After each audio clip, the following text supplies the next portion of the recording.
Cette semaine, je vous emmène en balade dans le pays d'Auge, à Lisieux, qui doit sa renommée mondiale à Sainte Thérèse, canonisée en 1925.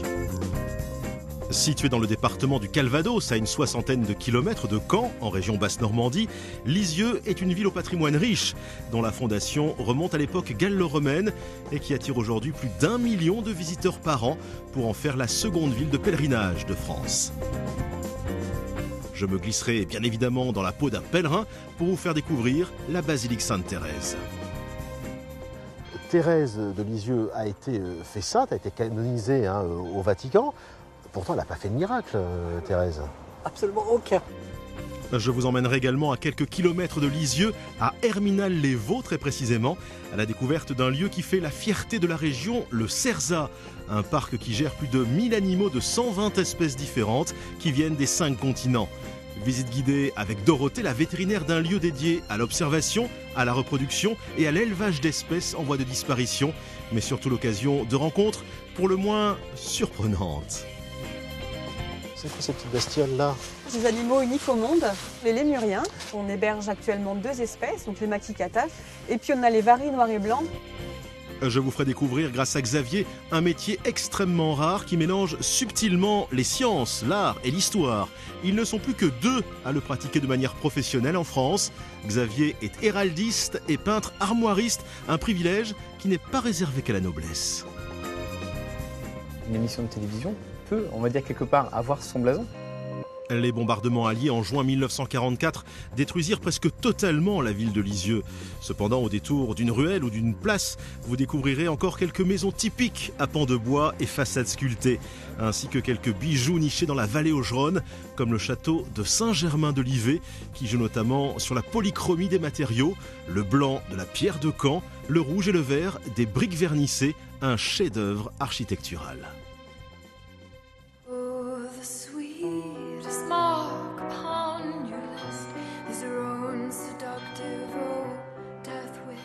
Je débute ma balade en allant à la rencontre d'Emmanuel Wyss. Il est responsable du service d'accueil de la basilique Sainte-Thérèse. Il m'a donné rendez-vous sur l'esplanade qui surplombe Lisieux, au pied du sanctuaire dédié à la sainte la plus aimée au monde.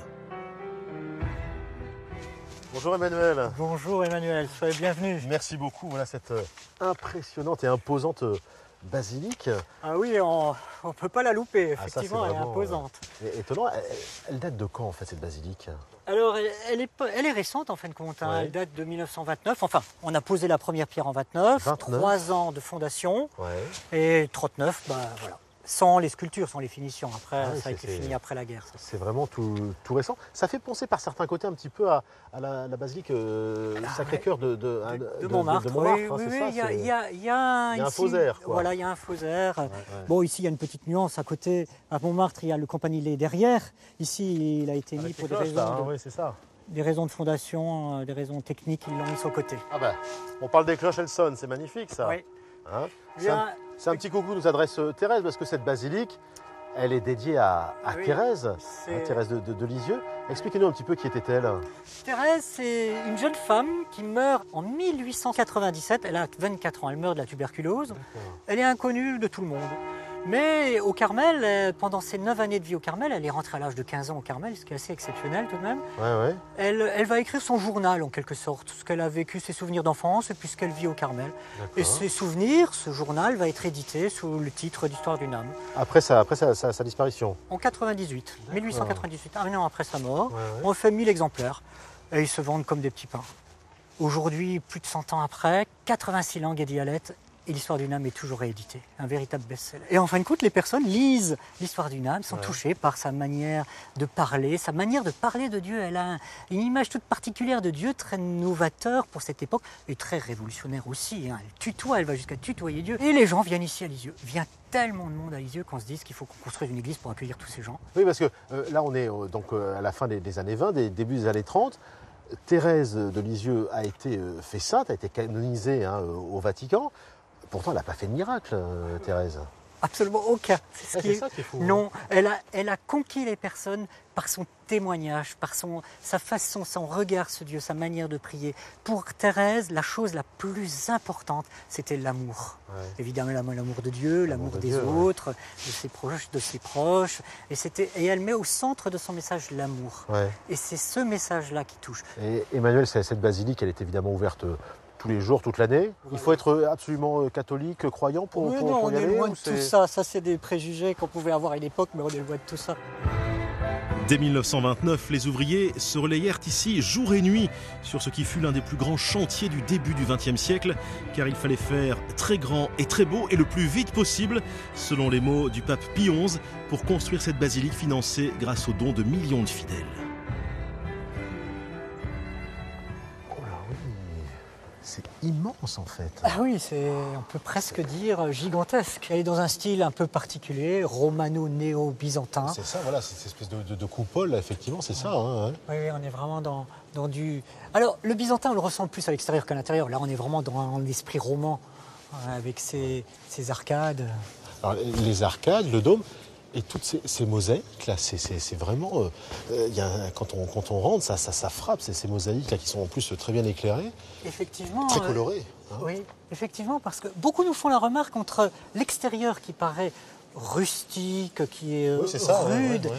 et là on rentre, il y a presque de la tendresse à cause de ces couleurs chaudes, ces rouges, ces couleurs oranges, et même les vitraux apportent quelque chose de tendre. Ouais. Dans le monde entier, en fait, il y a vraiment les gens la vénèrent.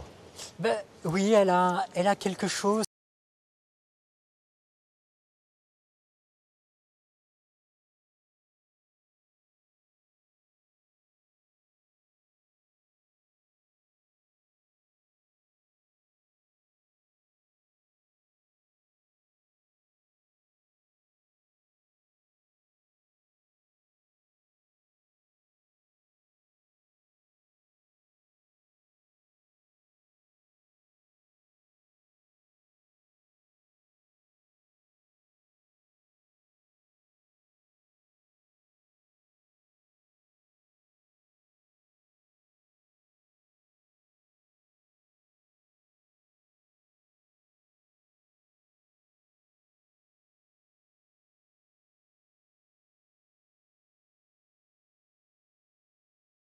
De la ville de Lisieux, c'est super.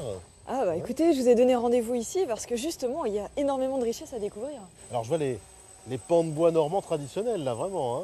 Ah complètement, effectivement là on est juste devant le musée d'art et d'histoire Ouais. et ça fait partie des maisons à pans de bois du 15e, 16e. Vous voyez qu'il y en a plusieurs là, à la suite les unes des autres. Vieille maison typiquement normande, Qui là, hein, sont pour voilà, le coup. hein. typiques du Ouais. pays d'Auge. Mais en me promenant un petit peu dans la ville, j'ai l'impression qu'il y en a finalement assez peu de ces maisons typiquement normandes, ces vieilles maisons. Pourquoi? Pour la simple et bonne raison, c'est que Lisieux a fait partie de ces villes qui ont été détruites lors des bombardements de juin 1944. Ah d'accord, juste après le débarquement ou avant? Alors ça a été détruit dès les 6 et 7 juin 1944 D'accord, et puis pendant ensuite l'équivalent de 2 mois jusqu'à ce que la ville soit libérée. d'accord, pour accompagner un petit peu la progression des troupes alliées, c'est ça en fait, hein? Complètement. D'accord. Mais ces bombardements, donc ils ont détruit beaucoup de maisons ici? Effectivement, ça a été un vrai traumatisme puisqu'il y a 80% de la ville qui a été détruite. En 3 jours, quoi. Voilà, en 3 bombardements sur 2 jours. Ah oui, effectivement. Et le deuxième bombardement a été le plus meurtrier parce que si on parle un peu des victimes, on a eu quand même en l'équivalent de 3 bombardements sur 2 jours. Ouais, On a eu plus d'un millier de morts et entre 1200 et 1500 blessés. d'accord.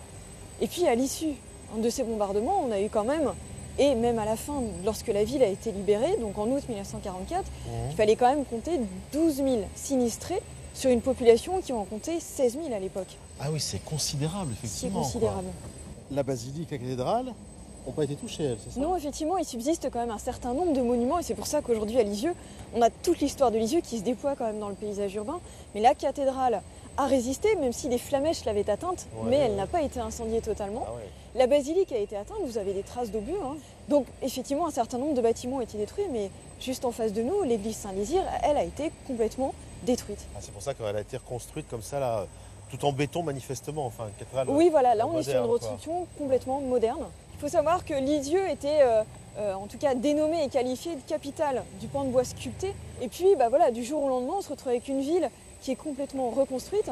qui n'a plus rien à voir en termes visuels, mais qui n'a pas été reconstruite n'importe comment. Évidemment, ça a quand même suivi des plans anciens de la ville. Ça s'est fait dans le respect des matériaux de proximité, des matériaux locaux, et également avec cette touche complètement moderne.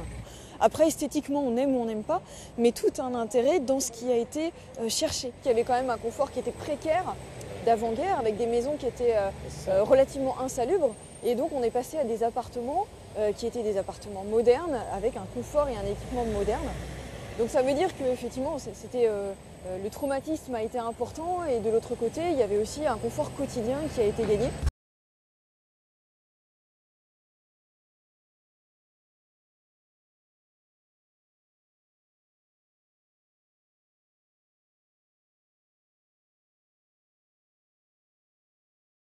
Direction à présent la médiathèque André Malraux. Xavier m'y a donné rendez-vous pour me présenter son métier.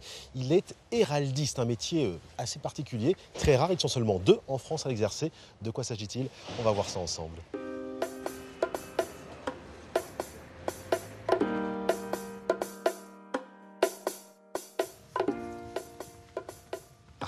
C'est là-bas. Bonjour Xavier. Ah, bonjour Emmanuel. Merci de nous accueillir. Qu'est-ce que c'est en fait héraldiste là? C'est votre métier, ça m'intrigue. Ça veut dire quoi ça? L'héraldiste, en fait, c'est celui qui a la connaissance des lois qui régissent le blason. Ah, Donc tout c'est ce qu'on purement. voit, là, c'est ça, ouais. Alors l'héraldiste, c'est vraiment purement théorique. D'accord. Et le peintre armoriste, c'est celui qui les dessine, qui les réalise. C'est une science en fait. Ah, une science. On parle de science héraldique, et donc qui avec un langage spécifique, avec une dialectique très particulière qu'il faut connaître. Les blasons, tout ça, les armoiries, dans mon esprit, c'est la noblesse, l'aristocratie, etc. C'est toujours le cas? Pour une petite partie, mais 90% des blasons, même sous l'Ancien Régime, ce sont des blasons bourgeois, ce sont des blasons de corporation. Ah bon? En fait, à un moment donné, le trésor était vide, vers 1696, si vous voulez. Donc Louis XIV, les grandes guerres, etc. Voilà. On cherche à instaurer une nouvelle taxe pour faire rentrer un petit peu d'argent dans le trésor. Et donc, en fait, on imagine d'imposer des armoiries à toutes les personnes ayant pouvoir de sceller, de pouvoir signer des documents. Et donc, des grands propriétaires terriens, des bourgeois, des corporations de métiers. Parce qu'à l'époque, on a des corporations, et les corporations de métiers ont leur blason. D'accord. Il y a une date où on s'est dit, tiens, il faudrait créer des blasons. Comment ça s'est passé, en fait? On n'a pas un jour, une heure particulièrement, évidemment, mais sous l'époque médiévale, quand on commence à faire des tournois, le problème, c'est qu'on n'arrive plus à identifier qui est qui, sur les batailles comme sur les tournois. Parce qu'on bat sous en armure et qu'on ne voit plus qui. Alors, si on a 2 yeux, c'est un peu loin, un peu compliqué à voir. Donc, on imagine, d'ailleurs, sur les tournois, à peindre sur un bouclier des marques pour reconnaître l'un et l'autre. Donc, en fait, on commence à fixer, on fixe le blason à une personne. Et donc, par extension, à une famille. Et ça, c'est le tout début, c'est le XIIIe siècle. Parce qu'on arrive, globalement, à aujourd'hui, à avoir à peu près 317 000 armoiries enregistrées en France. Ah oui, tout de même. Donc, c'est quand même assez conséquent. C'est d'où la complexité, puisque quand on crée aujourd'hui des armoiries, la problématique, c'est qu'on ne peut pas utiliser un blason déjà existant. Ce qu'on appelle une usurpation. Comment c'est venu cette passion comme ça pour les armoiries, pour l'héraldisme, Xavier? Vous connaissez Obélix? Oui, je suis tombé dedans aussi, moi. Voilà, absolument, voilà. En fait, je suis tombé dedans aussi, puisque, si vous voulez, quand j'étais à l'école des Beaux-Arts, ce qui m'intéressait beaucoup, c'était la symbolique. Et en fait, il y a énormément de symbolique dans les blasons. Alors, à la fois dans les couleurs, à la fois dans les éléments, donc ce qu'on appelle les meubles. Mais aujourd'hui, qui fait appel à vous? On vous demande souvent, comme ça, de créer des blasons? Ce sont des particuliers? Alors, ce sont des particuliers. Pour une grande partie, ce sont des mairies, des communes aussi. Ah, oui, donc on crée des blasons pour des communes. Et une émission de télévision, pareil, peut, on va dire quelque part, avoir son blason. Ah oui? Quelque chose qui peut la représenter, quelque chose qui va la symboliser d'une façon... je me suis permis assez rapidement de faire une petite esquisse. Juste pour histoire de se balader? Oui, parce que génial. Histoire de se balader autour d'un dessin. Pour moi, il y avait l'Île-de-France. Donc l'Île-de-France, c'est les 3 lys d'or sur fond d'azur. Il y a la Normandie, qui sont donc les 2 léopards. Mais c'est des choses qu'on ne peut pas utiliser. Parce qu'il y a les lys d'or sur un fond d'azur, je ne peux pas l'utiliser. C'est la propriété morale de la famille de France. D'accord. Et donc ça, je ne peux pas prendre. D'abord, je suis parti sur un écu ovale, puisque c'est un écu de dame, en fait. Donc pour moi, une émission, on est parti sur une dame. D'accord. Le fait du côté un petit peu rond, on va symboliser un petit peu, à dire le côté la terre. Alors pour l'instant, je sais que vous travaillez en Normandie et en Île-de-France. Oui, on va imaginer par extension. Ça va vite venir. Oui. Donc voilà, donc là on a ce qu'on appelle une face ondée. Donc en fait, ça symbolise l'eau, c'est la Seine. Ah d'accord. Et alors, comme je ne pouvais pas utiliser les couleurs normales, j'ai inversé les fonds, ce qu'on appelle les champs. Donc en fait, c'est pour ça que le léopard aujourd'hui, Normandie, se retrouve sur le fond d'azur de l'île de France et inversement. Donc ça, c'est vraiment on va dire de l'héraldique pur et dur. Après, j'ai voulu l'alléger un petit peu. En décor, j'ai pris des petites branches de pommier en fleurs. Et c'est un côté très léger. Là, si je mettais des pommes, ça serait peut-être un peu plus lourd. Et si vous regardez, en fait, en bas, vous avez 2 lys. Ce qu'on appelle 2 lys de jardin. Donc en fait, là, si on reprend, on a 2 là, plus celui-là, on retrouve les 3 lys de l'île de France aussi, quelque part. Bah, écoutez, bravo Xavier, c'est super ça, hein. Donc ça, c'est quelque chose on va dire, qui pourrait symboliser l'émission. Le blason d'Histoire de se balader, messieurs, dames, c'est bien ça, hein.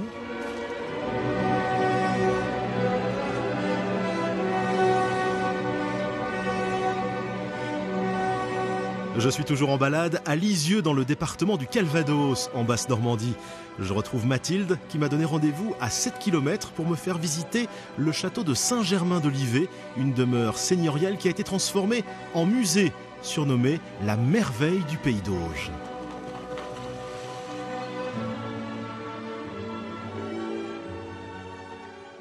On est ici au château musée de Saint-Germain-de-Livet.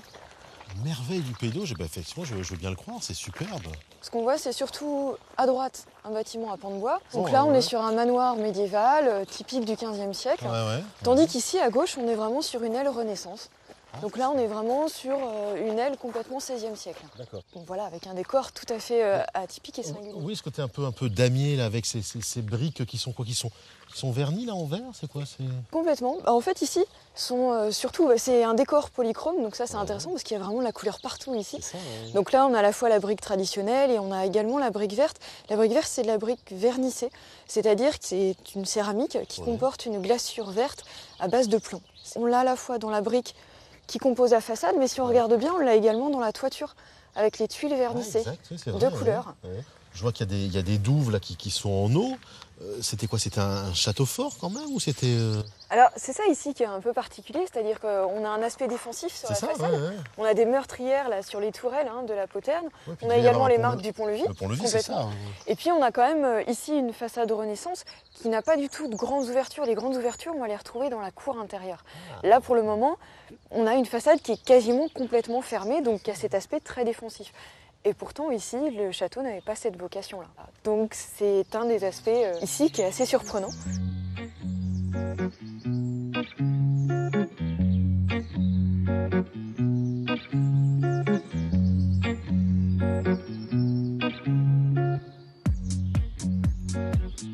Le château de Saint-Germain-de-Livet, propriété de la ville de Lisieux, a appartenu pendant très longtemps à la famille d'un célèbre ébéniste. Vous pourrez notamment y admirer le mobilier qui avait été fabriqué pour Eugène Delacroix, à moins que vous ne préfériez profiter accompagné par l'un des 6 pans en liberté de la beauté du site.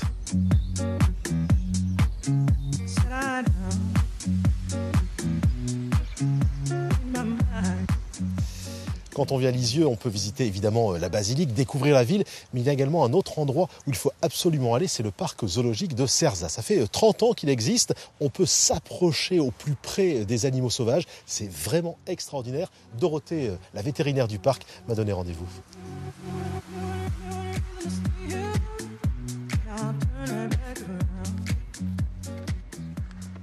Bonjour Dorothée.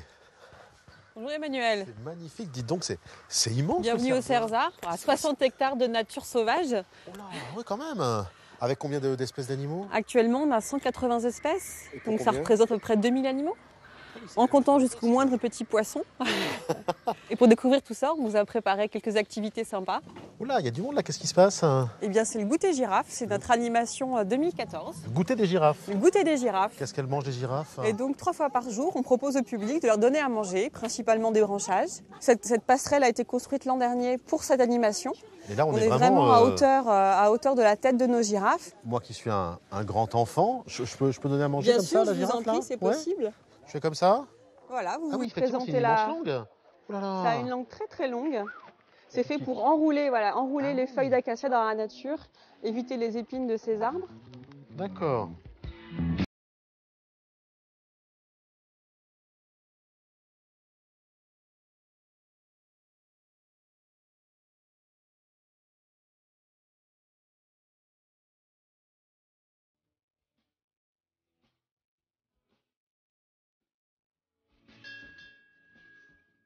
Alors avec ce petit tour en petit train, ça permet de voir un petit peu l'ensemble du domaine, Voilà. avec à chaque fois de vastes enclos, c'est ça pour les différentes espèces? C'est vraiment la philosophie du CERSA, c'est qu'on a de la place et on l'utilise. Parce que pouvoir donner un maximum de place à nos animaux, pour nous, c'est hyper important. C'est vraiment pour moi un point fort qui me fait adhérer à ce site, à cette ambiance. Parce que centre de recherche et d'études. D'études et de reproduction, ouais. De reproduction, ouais. C'est ça, c'est important, hein, le R de CERSA. Et l'idée, c'est quoi? C'est sur certaines espèces qui peuvent être peut-être menacées dans la nature, de faire en sorte qu'elles se reproduisent et qu'elles continuent à exister, c'est ça? On est responsable d'un patrimoine génétique vivant. Ouais. Et donc, on fait partie de la communauté des parcs zoologiques. Et donc, pour toutes les espèces qu'on doit ou qu'on peut reproduire, et ben, on essaie de mettre en place toutes les conditions du succès pour ça. Donc, on est sans arrêt en train de faire venir des animaux, d'en échanger, d'en faire partir. Là, ouais. Voilà. On a envoyé ce matin 3 lions à Singapour. D'accord. Donc, c'est pas courant qu'on envoie des animaux aussi loin, mais ça arrive. Et donc, le but, c'est de refaire encore des petits lions au CERSA, parce qu'on a libéré de la place. Et donc, voilà, comme ça, on peut reproduire de nouveau nos lions. Il y a beaucoup de naissances chaque année ici ou... Oui, présenter la... Ça a une langue très très longue. C'est fait pour enrouler, les feuilles d'acacia dans la nature, éviter les épines de ces arbres. D'accord.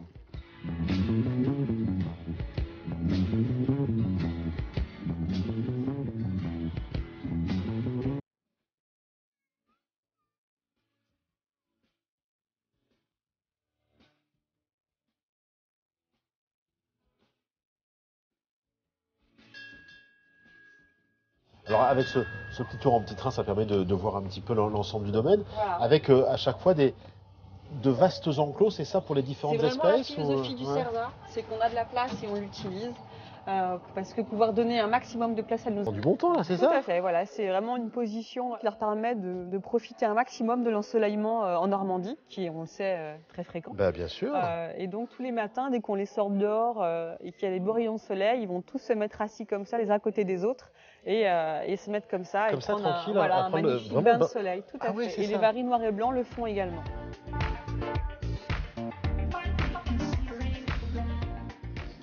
Donc là, vous allez faire quoi? Soigner le rhinocéros?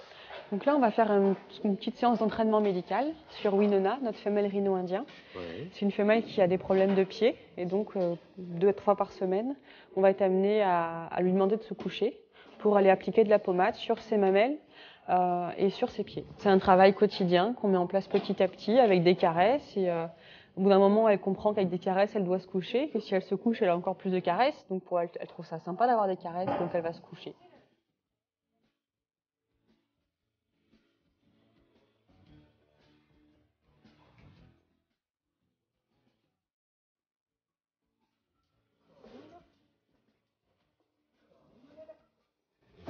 Ok, Winona.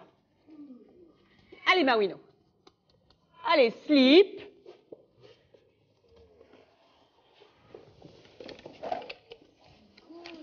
Bah voilà, c'est bien ma belle.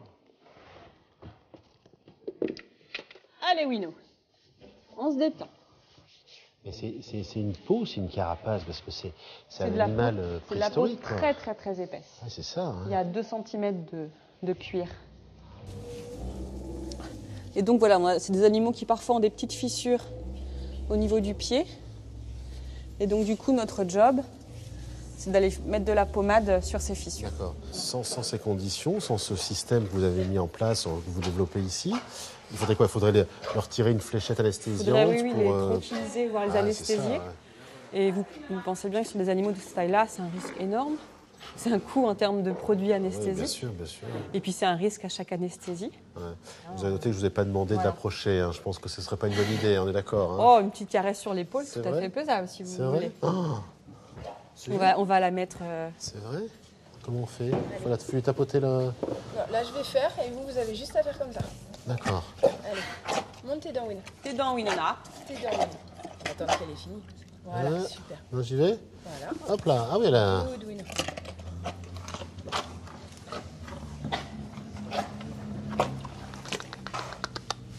Hein? Ah oui, c'est sympa. Hein.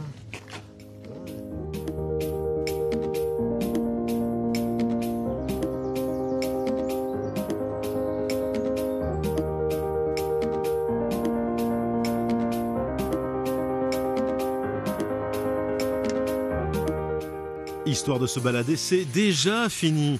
J'espère que vous viendrez bientôt à votre tour ici à Lisieux découvrir la basilique Sainte-Thérèse ou le château de Saint-Germain-de-Livet, que vous viendrez marcher au cœur de la vallée Augeronne ou vous promener dans le centre d'une ville vieille de plus de 2000 ans.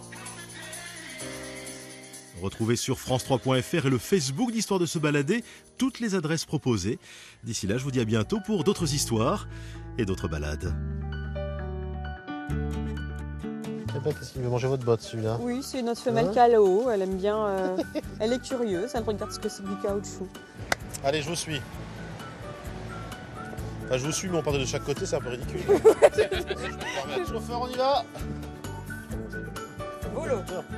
Volo. Bye. Il est parti. Il est parti faire pipi, en fait.